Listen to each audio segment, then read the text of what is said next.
Hey everybody, KC here.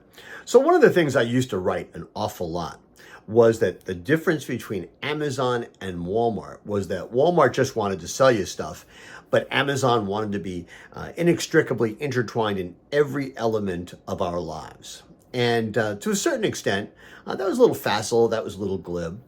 I still think there's an element of truth to it, except that Amazon in recent years clearly has proven that it really wants to sell us stuff too.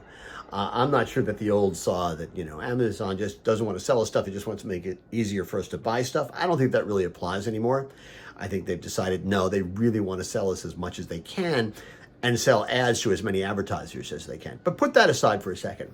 We've had a number of stories recently, and we did the innovation conversation talking about how Amazon right now, when it comes to grocery retail, seems to be pursuing a connect the dots strategy, trying to figure out ways in which it can connect its fulfillment centers with micro-fulfillment centers, with Whole Foods, creating Amazon grocery stores, and trying to figure out a way to do something that, quite frankly, here on Morning Newsbeat, we've been talking about for years.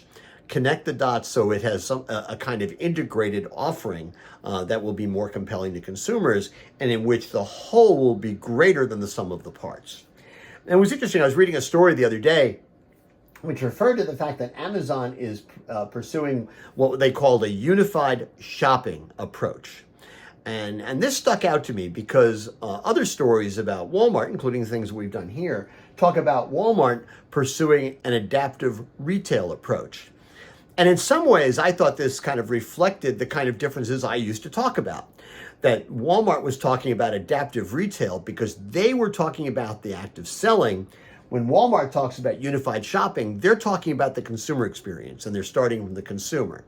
Now, I don't think the differences are as much as they used to be, but I do think it's an interesting kind of difference. I also think, by the way, if any other retailer is going to think about strategies going forward, when you start with the shopper, as in the case of unified shopping, as opposed to thinking about selling, adaptive retail, that's a really smart place to be.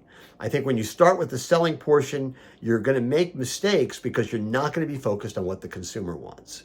You have to be an agent for the consumer, not necessarily for the brands and the CPG companies that are selling products through your store.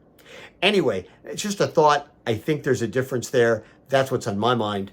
And as always, I want to hear what's on your mind.